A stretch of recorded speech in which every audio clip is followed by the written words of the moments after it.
we're real people. Yeah. And that's what my whole idea and program is based around, is real people. It's like I'm a real person trying to connect with real people. I'm not like some like figure like that you only gonna see on a TV screen.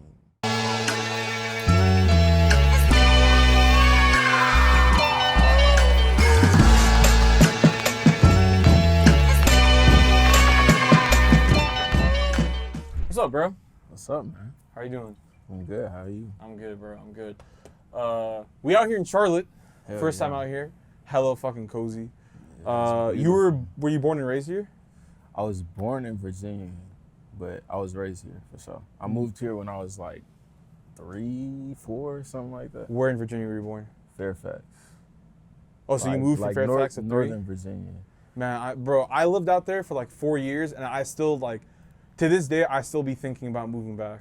Bro, it's beautiful. I still got so much family out there. I'm excited to see them like on this tour. We gonna stop in DC and they gonna come to the show. I'm excited. Do you have any like memories from Northern Virginia? Or it's like mainly out here.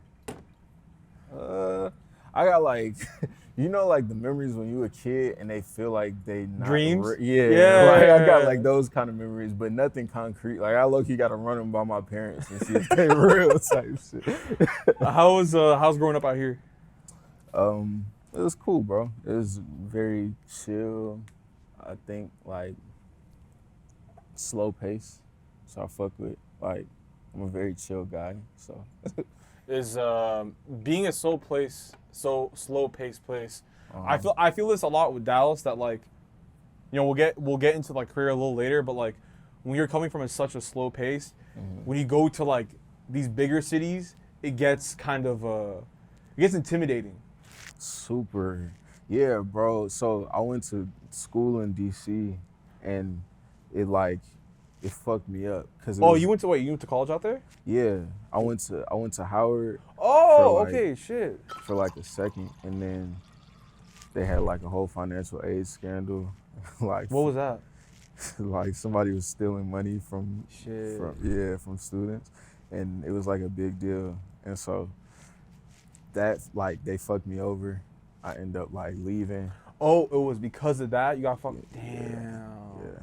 And I was like, bro, fuck it. I ended up leaving and going. I came back home to Charlotte for like a year. Yeah. And then I went back to DC, but I went to University of DC. And so I lived out there for like a good like 3 years maybe before the pandemic hit, and I finished school online. But yeah. Oh, you finished school online? What are you studying?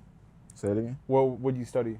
It's like liberal arts degree type shit. Like, But you got. I was undecided for so long. I wanted to study everything. Really? Yeah. So it was like I got a degree where I could do that basically. I feel like, I don't know. I feel like sometimes your dreams are too big for the people here to kind of swallow.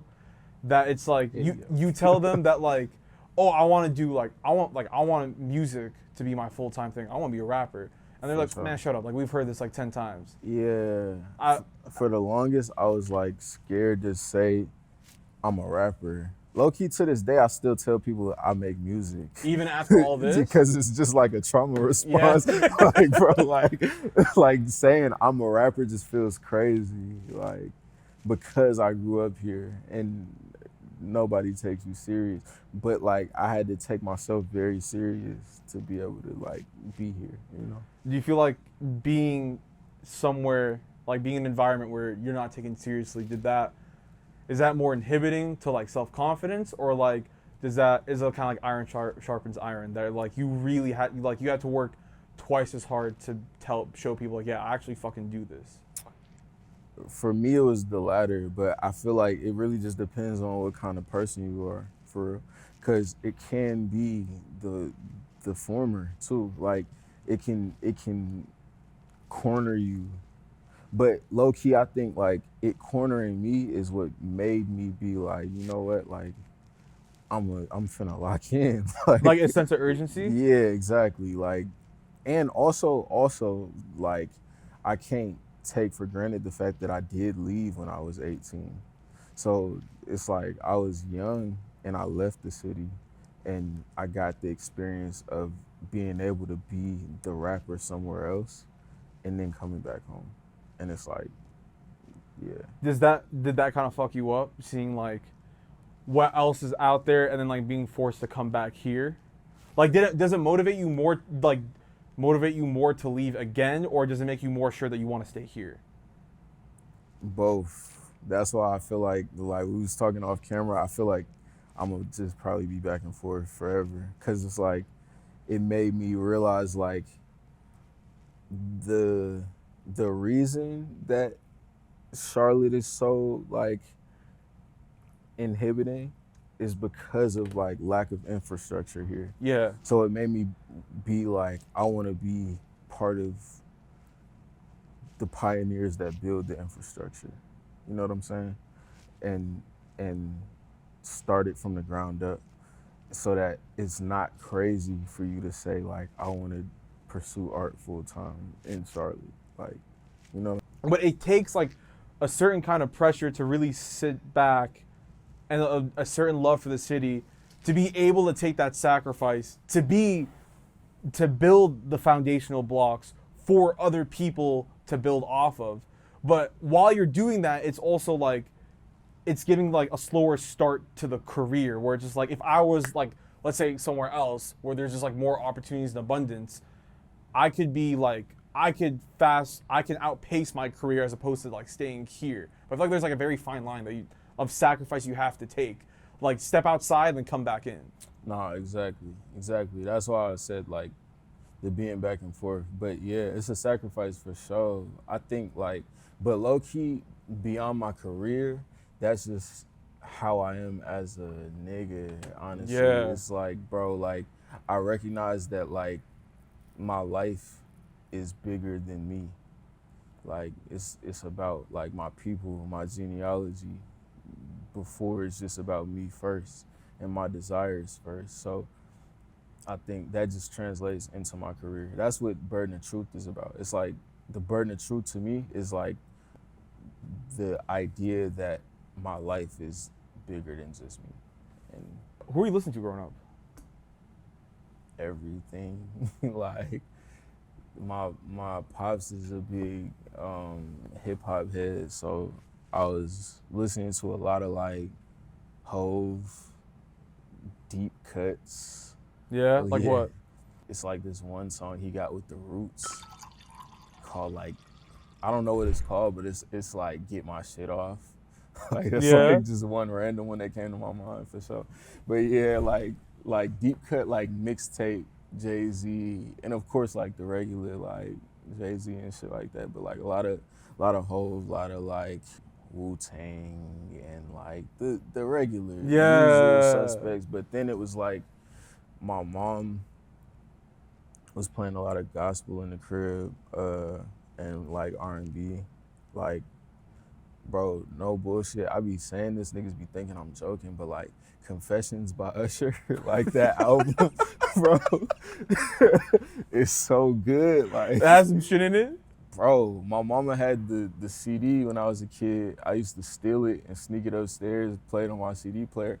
And it's like, bro, I realized that shit is a concept album, bro. Like, like actually. Bro. I've never sat down with the album like that. Bro, the song Yeah is about like the moment where he went to cheat on his girl. And then you get Confessions. It's like, bro, it get deep, bro. You know, I'm bro, not gonna you know lie what's the to sad you. part? We were kind of talking about this off camera. I feel like that's an appreciation that was valid for the time of like taking in Facts. an album like that as a totality of body of work, as opposed to now where it's like, me and you were even saying that like, bro, I'm guilty of it too. Like, I don't know if there's certain people that I'll sit down and listen to an entire album. Mm-hmm. I want to say a good majority, but man, there are albums that came out where I'm just like, I'm gonna take this song Give and me like I'm gonna trust you about the rest. Yeah, like, yeah, bro. It's fucked because our attention spans are just like so short now, where it's like I don't even have the patience to digest everything that everybody has, like, and it's trash because I feel like it dilutes the art for sure.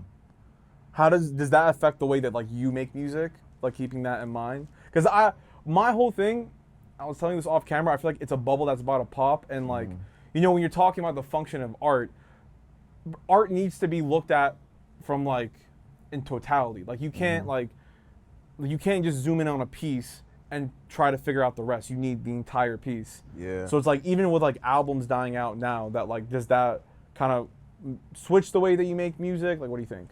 Not intentionally. Like I'm still very intentional about crafting albums and like crafting a whole thing for people to take in and explore. But like on some like I write shorter songs now because I have a shorter attention span. Really? Yeah, like it's not like I'm like writing shorter songs because I'm like, oh yeah, I know they don't have this. Yeah. It's like, bro, I don't have the attention span for three To listen to 16 myself. bar verses anymore. Oh yeah, that's like, that's kind of dead. I'm not gonna yeah, lie. bro, like that's out. So it's just like, yeah. I think like, and it's funny because I think people think that like that niggas make like 2-minute songs because like it's some marketing scheme. Yeah. It's like, bro, I be on the internet the same as y'all, bro. Like, I smoke weed, like, all, like, yeah, bro. But here's the thing. Also, I feel like some things don't need 3 minutes to say. Yeah. Like, and it's like, also, my name is Messiah, but I'm not a preacher, bro. Like, at the end of the day, like, the whole thing is like, I'm a regular guy. So it's like, this is my self-reflection. It's not me like trying to lecture you about how to be better or do better. And if it was that, yeah, I'll probably make 6-7 minute songs all the time. But like, yeah. One thing about Hove is that I don't know if it was him or Wayne where they had like, oh, he never writes. Oh yeah, it was both of them. It was both of them? For sure. You like, bro, have you heard the like? It's like 10,000 bars by Wayne. no. Oh yeah. Where yeah. he rapped all of his like written down bars in journals. Like Yeah. it's like a 30-minute song. Bro, it's insane. I was like, do you punch in or are you more like you sit down and you write? Both, but that's what I'm getting at is that like, so like this project was for sure more punched in than written. Yeah. Like, yeah. Because I mean, honestly, it started off as a challenge to myself and then it turned into like, I really actually like just need to get this emotion out in the moment. Like, and it turned into like more raw and honest depictions of what I'm feeling and trying to say. And so, yeah, bro, I be punching in way more now. What's easier? Is it like, because punching in is based more on impulse, where it's like you're allowed to get what you're feeling immediately. Whereas writing, you kind of have to think about how you're feeling in the moment. You have to like kind of how was I feeling in that moment? Bro, I'm not gonna lie, since I started punching in, writing got way harder. Like, really? Low-key, it got super intimidating. Like, I was making Our Daily Bread and we was in the studio and I was like writing it. I wrote like the first 8 bars or 10 bars, something like that. And it was like, I'm in that bitch and I'm like, bro, this is my first time trying to write in like 6 months because I just been straight punching everything. And I'm like, I'm looking at my phone, like writing in my notes, staring at the screen. Sure. Like, bro, I'm stuck. And then it was like, but it resulted in like me and MAVI just going back and forth, punching in because I was like, bro, like, yeah, it's harder to like try to formulate and then write down versus just like say it out loud. Yeah, and I feel like at what point do you feel like if it's harder for you to sit down and write, are you like, do I need to step away and go live life? So then maybe like later I can punch in something that comes. Exactly. Like, yeah, I think that happens a lot, honestly. And so low key, I think that's been my process actually. It's like a lot of times I'll listen to beats. Like I listen to beats every day for sure. But it's like I'll write down things, ideas, or a bar at a time or something, and then I'll leave, go about my day, bar pop in my head, write it down, and then when it's time to record, it's like, all right, I have notes that are just like line by line, Yeah. like, and so that low key makes it easier to punch in. And it's like I got a base. I might have one word or one line, and then that turns into a song type shit. So Speaking of first, like learning how to write and rap, like how did that look like for you? Like when did that happen? Like you trying to sit down, like actually like make songs. Was it like out of love of language, a lot of music, or like both? both, but it started as love of music. It turned into a love of language. But I was like young, and I just really loved music, like always. From, like I said, from what my people was playing in the crib to like, bro, my uncle used to be a rapper when he was like a teenager, and so he started teaching me how to count bars, and like he like taught me how to play chess. But that started off of just thinking the art was cool. Like, bro, like 50 Cent was like on top of the world. Like I used, like, he was like so cool to me when I was a kid. I used to think it was cool to get shot. Like, Yeah. and I'm like 5, 6 years old. Like, yeah, bro. And so it started just off of pure love for like black art, and then it turned into like I used to try to mimic it as like a 6, 7-year-old, and then it was like, damn, like I actually I have an appreciation for words and language, like you said, and that turned into like poetry, and that turned into like I can do this over a beat. Yeah. Essentially. But Now that you're in your career, does that I feel like when we were kids we had like a certain idea of like a rapper is, and then once you like venture into like this music shit, you kind of see the struggles that come with it.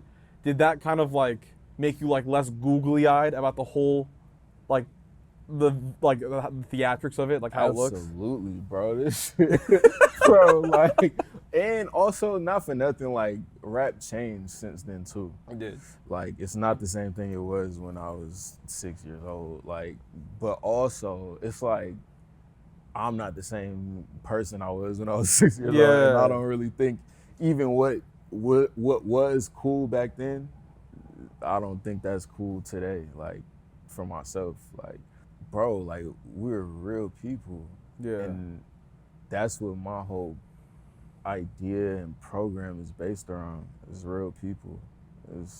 It's like I'm a real person trying to connect with real people. I'm not like some like figure like that you only gonna see on a TV screen. And like these albums aren't like me method acting. Exactly. It's like this actually, like I said, these are thoughts that I had like walking down the street one day, or like in the whip with the homies, or whatever it is. This is not me trying to like portray some idea. I feel way less connected to that kind of music now. You know? Yeah. Yeah. Well, And that's not to say Get Rich or Die Trying is not great. Yeah. In the same breath. Yeah. But you just grew up since then, and you have like more. Exactly. Yeah. Like, yeah. And honestly, it's that's more to say something about the industry than the artists that I was looking up to. You know. 'Cause me and Mavi were just talking about it, that like, you know, art does serve a function, especially like you're trying to do this permanently as a full-time thing. Does that ever get tricky trying to monetize, like, not, I want to say monetize, but like shop your pain around to people? Oh my God. I'm so glad you said that. I be feeling gross a little bit Really? sometimes. Not like yeah, bro. I be feeling a little crazy sometimes because it's like I love that people support my art. But yeah, it's like I'm spilling my guts to people that don't look like me, and it's like it's just like damn, like Yeah. it hurts a little bit. I can see how it hurts, but also like you got to look at it as there's people that don't look like you that aren't gonna have the proper context, but there's also people that are gonna digest it and like use that as a utility. You get what I'm saying? Nah, for sure. Nah, like I said, I appreciate everybody, like, Period. because it's real people and it's real emotion. So it's like, and it's not they fault that they relate or understand and don't look like me. Yeah. But I'm Micah, like, so it's like I'm a person beyond Messiah. Like in the art that I'm pushing. Even what we was talking about Charlotte, for example, to like break it down to simpler terms, it's like I had to leave home to do the thing I wanted to do because at home it wasn't taken seriously. That's what I'm getting at. You feel me? Yeah. It's just like, damn, bro, like that shit hurts. But it's just like it is what it is. But do you feel like the Charlotte communities came a long way since? Oh yeah, super. Like in 2024, bro, I'm not the same person I was when I was trying to do it before, and I don't think Charlotte is in the same place that it was. I don't think like my reception is the same. Yeah. At all, for sure, 100%. It's grown. When was the moment for you where you're like, shit, like I want to do this full time? Or where you knew you wanted to pursue music as a career? I knew as an idea when I was first doing it as a kid, like super young, learning how to count bars and shit. But like I said, it was an idea. And I was still like, I was making music, writing raps, all of that. But like, when I knew that I could actually pursue it was once I left and went to school. Yeah. Yeah, at Howard I was doing like these open mics, and it was What year was this? 2017. 2017. Okay. Yeah. And so it was like I would get up there and just rap my verses a cappella as if it was spoken word. And that like turned into just like people gravitated towards it and understood what I was saying on a level that I didn't think was possible, I guess. And so then it was like once I left Howard, I would go back and visit the campus and shit like this, and I would see people around and people would stop me and be like, bro, your verse that you did like 6 months ago is still stuck in my head, or like that was my first time getting real in-person reactions and really seeing like, damn, I have an effect on people and I can actually do this like in real life. Like getting validated from randoms. Exactly. Like the people who have no reason to validate me. Exactly. What was bro, I went to what was it? I went to open mic in Howard. Wait, what year did you leave Howard? 2020? Or no, earlier? I left like 2018. Oh yeah, that's right when I moved. Because I remember going to what were these? Tiny Sesh? I forget what they were called. Bro, that's yeah, I used to do Yeah, I pulled up to shit. like because I remember I think this was like right after MAVI dropped Let the Sun. Yeah. And I was like, and I knew he was from like I saw that he was from Howard, and I remember like they posted about it. I went to one of them. There was like, bro, it was sick. Facts. Yeah. And I feel like Howard has like a very like supportive art community. Exactly, for sure. That like, yeah, bro. Shout out them folks. I definitely did those also. Like it, cause I think the ones that I was doing like when I was a freshman, like turned into, all right, now we doing the tiny sesh. After I left and came back to Howard, I started doing the tiny sesh situation. And yeah, bro. Is that where, did you meet MAVI out there or like over here? Nah, we met out here. Oh, yeah? Yeah, we met like 10th grade. 10th grade? Yeah, English class. Was that when KillSwitch was made? Yeah, probably, or like the next year or something like that. But yeah, bro, yeah. It was definitely that year. I met MAVI in English class, and then it was like he he was going to this like youth creative thing in Uptown Charlotte where he met Amir and Sko, and it was like, yeah, from there everything just. Who's in KillSwitch? It's you, It's me, Mavi, Amir, Sko, and then the homie Camp. He's the non-rapping, like, Yeah. but he's low-key the glue of everything, like, and so, yeah, Amir and Sko is brothers, and like I said, they was all, Amir, Mavi, Sko was all going to this thing called Studio 345 in Uptown Charlotte, where, like, kids could go after school and record and experiment with music, basically. I never did it, but me and Mavi had English class together, and he used to tell me I should go do it. He like, bro, it's these other 2 rappers up there, they're fire, like, and so, yeah.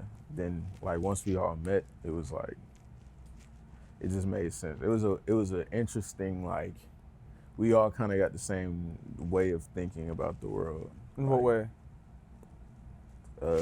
We don't like shit.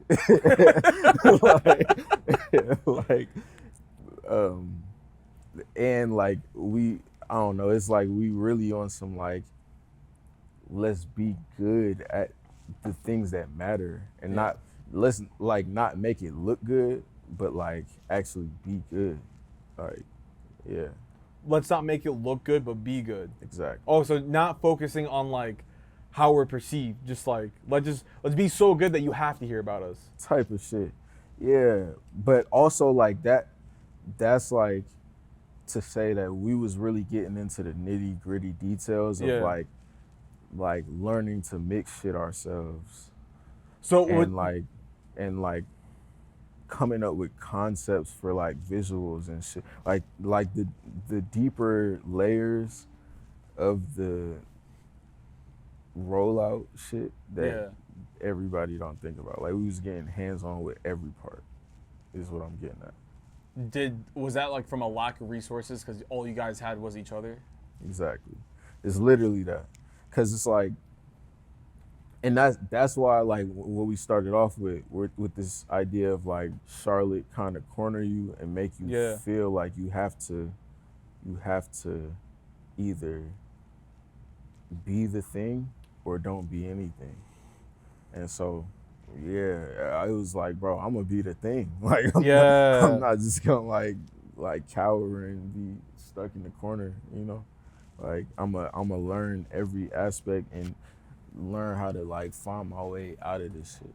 And like I said, build the infrastructure from the ground up if I got to. And I feel like it's what y'all have going on in KillSwitch is sick because it's a collective, but also like everyone stands by themselves. You get what I'm saying? Exactly. Career-wise. No, that was intentional. Yeah? Yeah. I remember it was a conversation we had where we was like, bro, like, we not trying to be no, like, rap group. Yeah. Like, we not trying to be the rap group where, like, you just know the group name and you don't know nobody else's name in the shit. Like, because we all had individual aspirations to begin with. It wasn't like it's not like we was just like little kids who grew up together and was like, hey, let's start a rap group. Yeah. Like, you feel me? It was like we always like individually, like, I want to do this. And then we came together afterwards on the back end. So it's like, bro, I'm not going to sacrifice my career to do the rap group, but like us meeting each other made our individual careers stronger. You know what I'm saying? And I feel like if one person gets a win, it kind of shows to the other people that like we all started from the kind of like the same spot. So like all this shit that's happening is possible. Yeah, bro, that shit, it makes me like emotional. I'm not gonna lie, cause we really actually like. It's not like a game or a joke. We really like everybody recorded in my closet. Like, that's crazy. When we was in high school, everybody. Yeah. Like, everybody recorded in Mavi's garage. Like, everybody. Like we all like, and so it's like we really all started from the same place. It's not like just a superficial like, yeah. It's really like we came from the same place, and so seeing somebody score is for the team, like, you know. On that note, how was going on tour with MAVI for the Laughing So Hard It Hurts tour? Oh, amazing, bro. Yeah. Yeah, it was like, cause for one, it was my first time going to Europe ever, like, and so to be going over there for rap was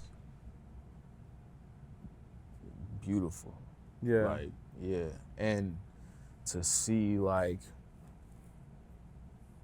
that same in-person reaction that I was just talking about with like Tiny Sesh or the open mics, like, but over there, like, and it's like we was doing those open mics and shit together at Howard, but then to see it now we in Europe doing That's this, fucking crazy. it's nuts, bro. Like, so yeah, and then it's like I remember like talking to people after the show, and I remember like somebody asked like where's Amir and Sko at?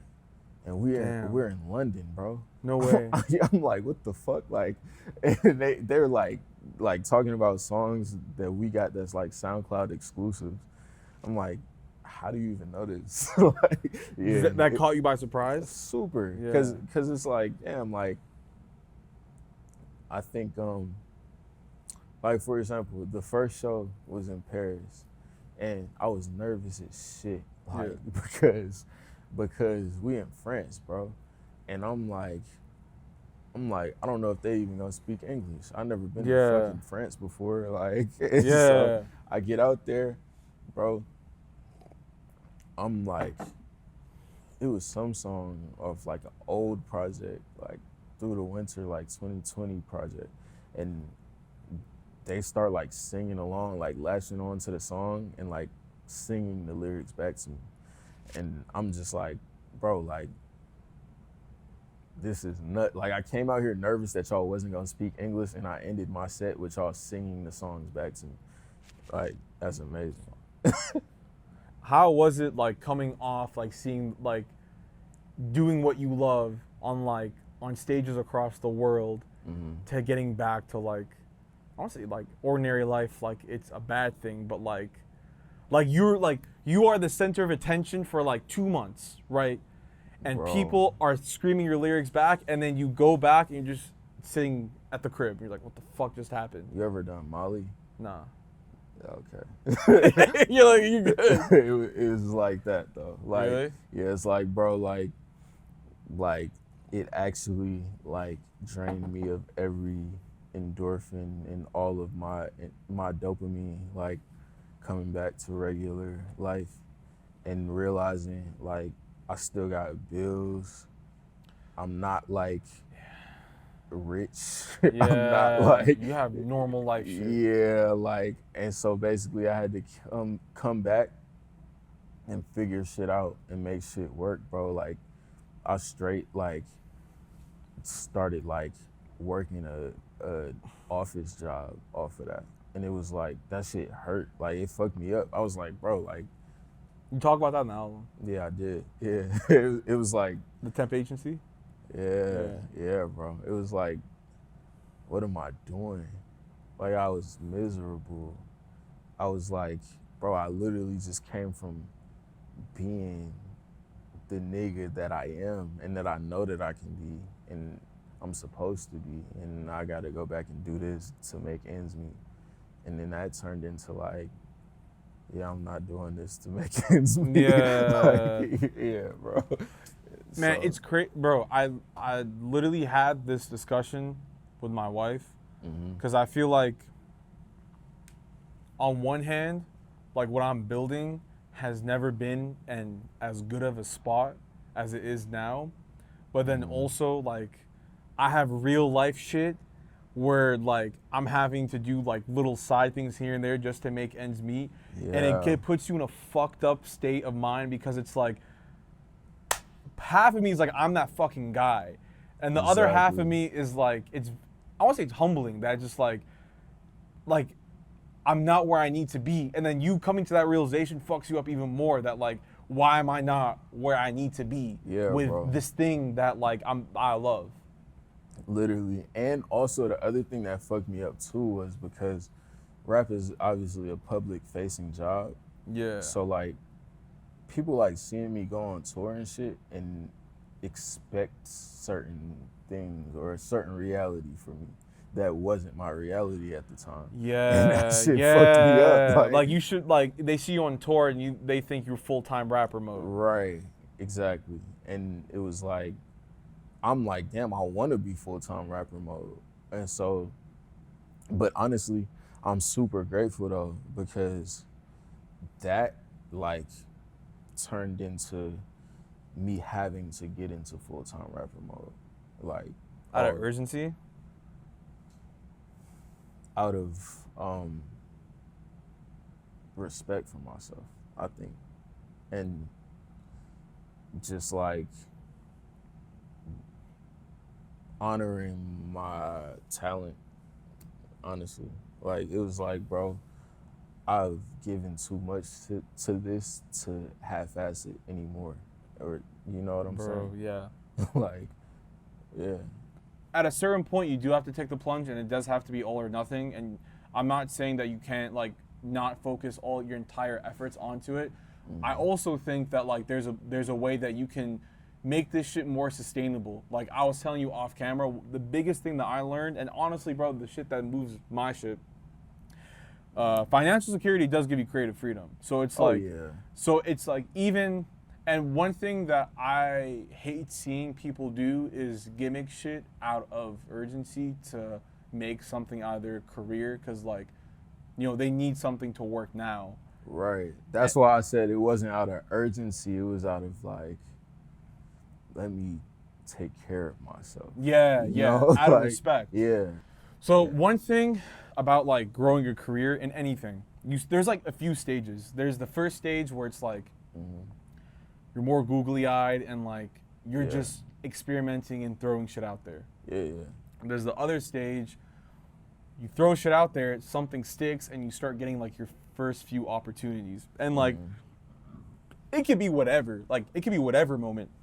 X person liked your fucking Instagram post, whatever.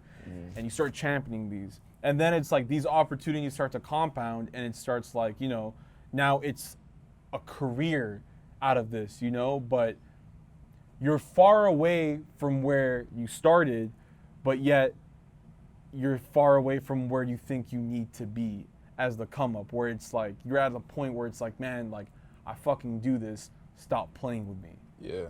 But maybe like money wise, it's not reflecting on the come up. I feel like that's a struggle a lot of artists are facing right now, where it's yeah. like, Oh, yeah. yeah. For sure. That's exactly what I was describing, for sure. It's like I was starting to get the accolades and the like. And the blog reposts and all this shit. Like people outside of like your 3 degrees of familiarity know who you are. Right. Exactly. And honestly, I think what made it bad was the fact that I had before the tour, I had a like remote job. Yeah, So bro, that shit be so that shit was cozy. sweet, bro. I'm not gonna lie. I was like, Bro, like, and it was easier to live a double life then, because it's like, man, I could be wherever, and you don't know. Draws, like, Yeah. yeah, but honestly, then it was like, okay, I went on tour, came back, the remote job not there no more. Gotta figure something out. So I started doing the in-person, in-office job, and I was like, that was my first time ever doing anything like that. Yeah. It wasn't for me. I'm not gonna lie. Like, I respect everybody that does it even more now. Yeah. Like, my dad did that, like, my whole life, damn near. And me doing it, I was just like, fuck, bro. Like, I really got real respect for it. Yeah. Because I can't do it. You have a line on the album that what's it called? What was it? Paint this canvas and look back. Look at the blood trail I left. Some shit like that. Yeah. What I was trying to get at is that like there's so much shit that we have to do in this industry that we're in that like we kind of have to swallow, and it gets kind of like we forget how much it took out of us to get where we are now, and it's still like I don't know, it's like how much more can I bleed to get to where I need to go? Yeah, bro. So when I wrote that song, it was like what I was just talking about. I had a line that was in my notes from like 2020 that was like, art is about dancing in the darkness, which is like, I like that. yeah, and basically the idea is that like you are crafting something like when nobody can see it, and to be able to present it where people can see it. You know what I'm saying? And Yeah. And so you gotta be able to dance when nobody's looking, type shit, in whatever form that you do that, because I can't fucking dance. Like, but yeah, I think like I just started, like I found that line and I was like, damn, bro, this is like low key what I've been doing. Like I've been like quietly bleeding, like, and pouring it into these songs, like, and just for the sake of like other people's redemption. Yeah. That's like the sacrifice I'm willing to make as an artist. I'll tell people who ask me like advice about this shit. I'm like, listen, bro. If you're trying to do this just because you like the perception of doing it and the glitz and glamour, bro, go get you a tech job and just fucking call it life. Either that or like just make a viral thing and just get the fuck out of here. There's a lot of points on this journey where logically, financially, and emotionally, it makes zero fucking sense. And that's the shit. You can't make it make sense to nobody either, because it don't make sense for you either. Like, yeah, you feel like you're going crazy. Yeah, like, bro, me and Mavi was just talking about this like yesterday. It's like, bro, on paper, it doesn't make sense.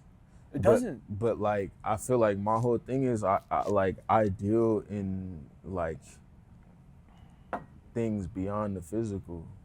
Because if I was only dealing with the physical, I wouldn't be able to make the art I make. Are you saying you're a spiritual person? For sure, yeah. I think like I deal with like a lot of like spiritual ideas and like symbolism and stuff like that. Like things come to me that like we could all be in the same room and nobody else will see it, and I see it, and that's like just part of my sacrifice, like I said. Like, what do you believe is out there, higher power wise? A lot.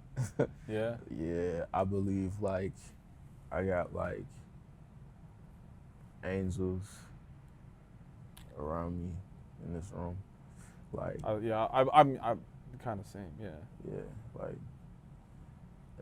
I don't know. My mama be saying she sees them. I don't really be like seeing like physical depictions, but I be feeling it. And I don't know. I think like I believe in God for sure. Like I don't know like what my idea of, like, I can't imagine what God looks like is what I'm getting at. The same way I just said with like angels and all of that. Like it's kind of like I think of God as an idea now more than like this big white man in the sky with a beard. The idea of like heaven and hell, I don't think of it the same anymore. It's like, I think, because how I used to view heaven is like, oh, if you're really good in life, then you get to go the pearly gates stairs and and just like have like these like fancy luxuries. Yeah. And it's like, bro, that, not for nothing, that is a rhetoric that is created to give poor black people hope. Like, Yeah. no bullshit. It's like them fancy luxuries exist here, like in real life. But like, I think To kind of offset their poverty now, to like make you feel better, like, oh, exactly yeah. like there's hope. But I think like the idea of heaven, like we can't even fathom what that is because we're flesh and bones. Yeah. And at the end of the day, we all gonna have like desire. Like I think like spiritually, you're free of desire for like fancy things. Yeah. Like Speaking of heaven and hell, where do you get the name Messiah? so it's a lot of layers, honestly. But my birth name kind of means something similar. And around like 2017, 2018, I started like questioning like a lot of things, like because I like my uncle had a church when I was a kid. Yeah. So like I grew up in the church. Like my grandma was heavy in the church. What up, bro? All of that. So around the time I started, when I was like 17, 18, I started like questioning a lot of religion and stuff like that. I was like, if God is in me, why is Jesus white? And why did I grow up like praying to Jesus, like this depiction of like a white man, like that don't look nothing like me, and he's supposed to be like the perfect human, the only perfect human that's ever existed. I mean, spoiler alert, Jesus wasn't white. I know. Yeah. There you go. Yeah. Yeah. Exactly. Just in case you guys were wondering. Yeah, like, let's be real. Yeah, like he comes where I came from. Come on, bro. Yeah, like do I look white? Freedom, folks, bro. Like, stop playing. Like, yeah, bro. Let's be for real. That's what I'm saying. It's like, let's be fucking for real. Yeah. Jesus wasn't fucking white, and it's like, I grew up like seeing these pictures of bro like as this white man, and With I'm blue like, eyes and long hair. you feel me? And it's like, it just kind of made me like damn, like this is supposed to be the perfect person who's like never sinned, all of this. Like I don't look nothing like bro. Like why? So like I can never be perfect. Is what in God's eyes is what I'm learning. Like and that just fucked me up. It was like, so I went through a period where I'm like, damn, like if I can never be perfect, fuck it, I'm finna do everything wrong. Like it was like, okay, that's not the answer. Yeah, like, yeah. And so then that turned into like, okay, but nah, like God is real. I believe in God. Like I believe in Jesus too. Like you said, Jesus was a real person. He just wasn't white. Like that. Like, they just been lying to us. Yeah, bro. So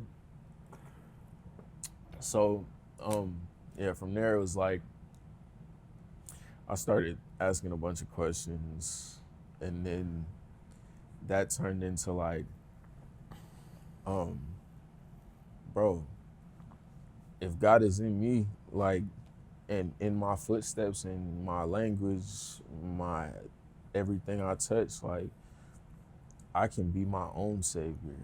Like, and so it's not me saying like I'm the Messiah, it's me saying like I'm my Messiah. Like, cause then it also was a lot going on at that time too, where like I said, I was trying to do everything wrong. Like I was doing a lot of drugs and like, yeah, fucking up. And it was like, I had to pull myself out of that rut for real. And it was just like, I'm literally my own savior. I'm grabbing myself off the ledge, like, and so I was like, I want to be able to give people that look like me and just people in general, like I want to show people like you could be your own Messiah. Like, like you are Messiah just as much as I am, because God is in you. So basically, I made a project called Dead Man. I was like super depressed in like high school, and it was like a period where I didn't care if I lived or died. basically. Shit. Which, yeah. And so I like basically went like a year or two on that type of mindset and philosophy. And when I made the project, I had like these stickers made, right? With the album cover on them. It's like a skull, like a broken skull type shit.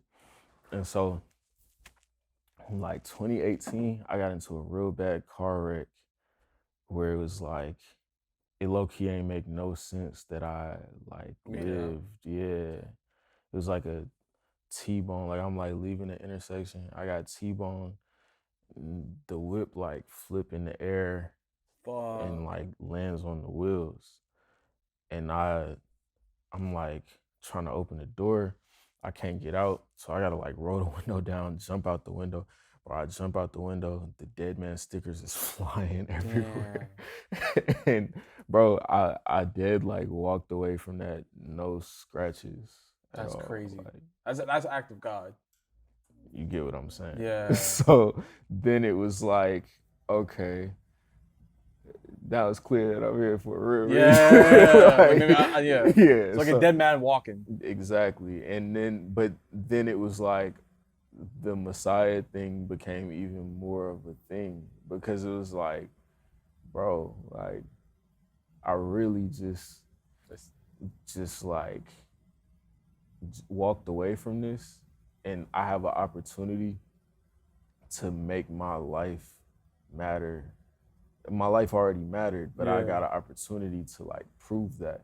Yeah. And so, yeah, that's also what it was. And so that goes into what I said about like showing people like you could be your own Messiah, basically. I was gonna say that the growth between Dead Man and the Villain Wins is fucking insane. I feel like Thank you, bro. the rawness is still there, but it's just like a lot more like well built and polished, and like I feel like you explored like a soundscape more. I feel like a Villain Wins is like really like, because I was saying earlier, it's to me it sounds like a story arc. Like it's like it can get like there's like it's lush moments and then very like aggressive moments. Yeah, you know what's crazy? Honestly, so the way the Villain Wins came together was like damn near on accident. Really? Like, yeah, it was. I have another like album sitting. It's like I really dove into the soundscapes, and I was like, bro, this shit is too good and too beautiful. Like it's too much of an idea. Yeah. And I was like, I want to go on a single run before I put this out.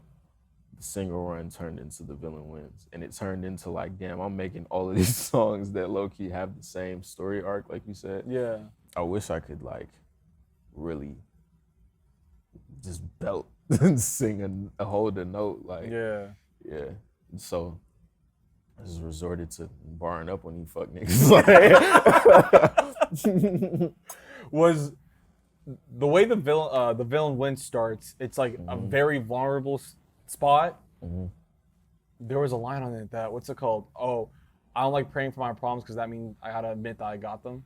Yeah. It has that start where it's like an open wound, but then it starts off and then it ends off at a celebration that like stop fucking playing with me. Yeah. Was that range of emotion like purposeful? Like the way you knew you wanted to start and end the album? Yes. Those two songs was like permanent. Everything else in between was like a little bit malleable. But this project has a lot to do with crying. And I don't cry that much. Like, but so I'm saying that to say the first song is My Eyes, last song is Can't Stand It. And so it was like an idea, an intentional idea of My Eyes Can't Stand It.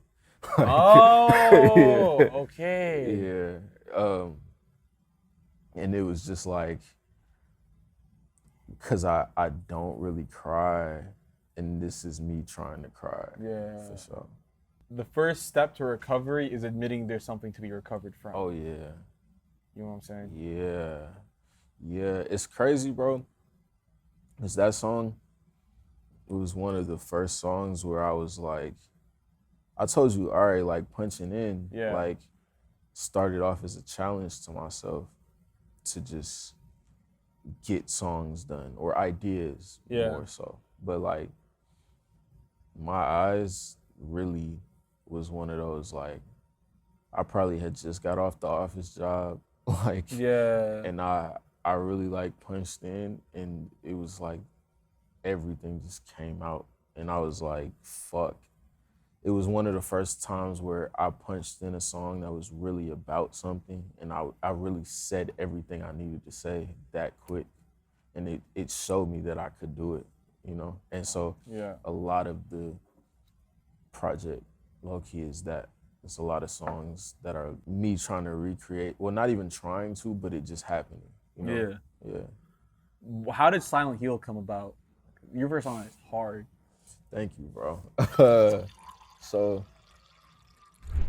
I was in LA. I thought that The Villain Wins was done at the time. Yeah. It never is. Yeah, Like, never done, yeah, bro. because this You was, just gotta choose a stopping point. yeah, exactly. Because low key, I was just telling my manager I wanted to throw another song on there like a week ago. Yeah. I'm not gonna lie.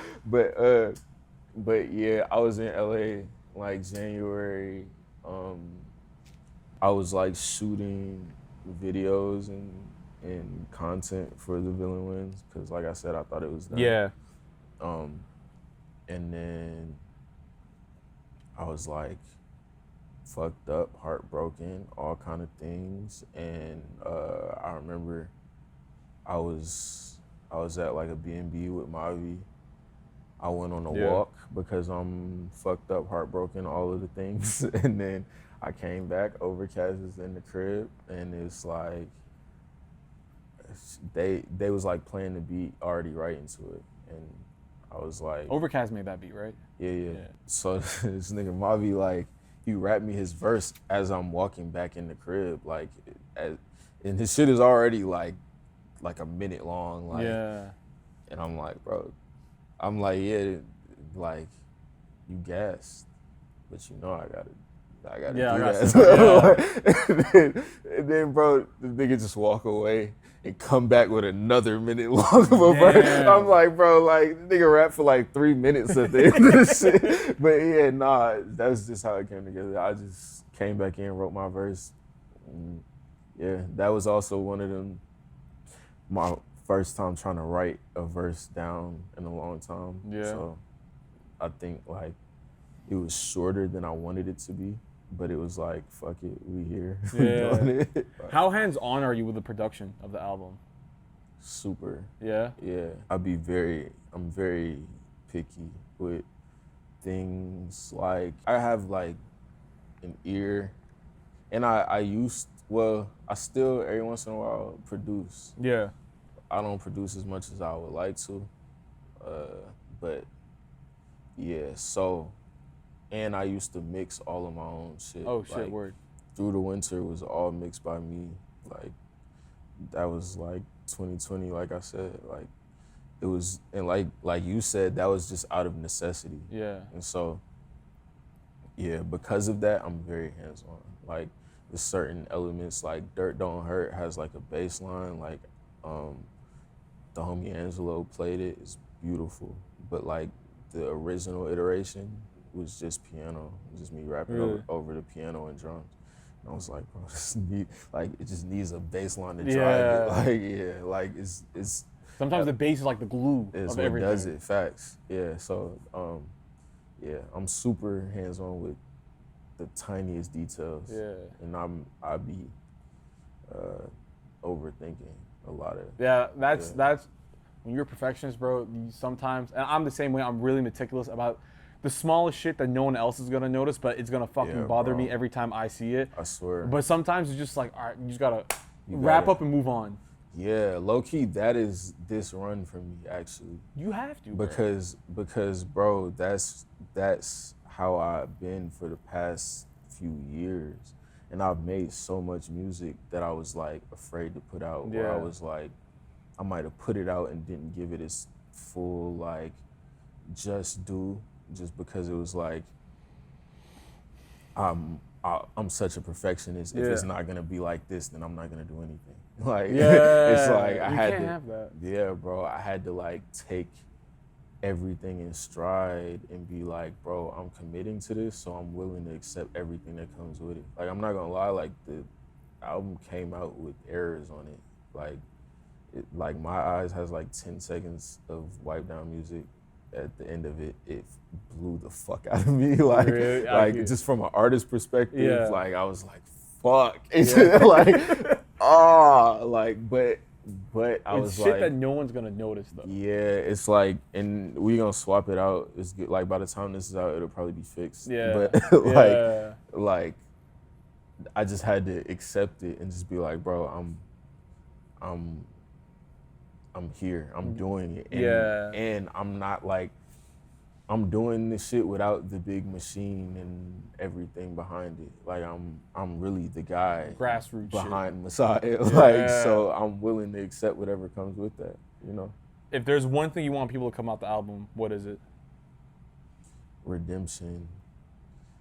Yeah, because honestly, it's like, the whole thing for me is redeeming myself and proving to myself that I can do it,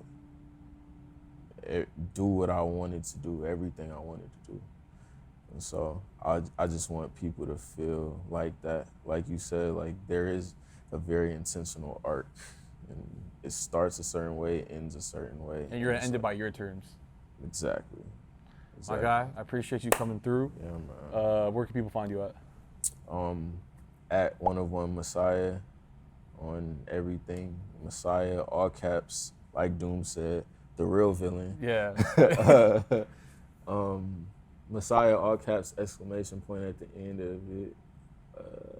Yeah. All that. That's My guy, what it is. appreciate you, bro. Thank you, man. Appreciate you. Thank you.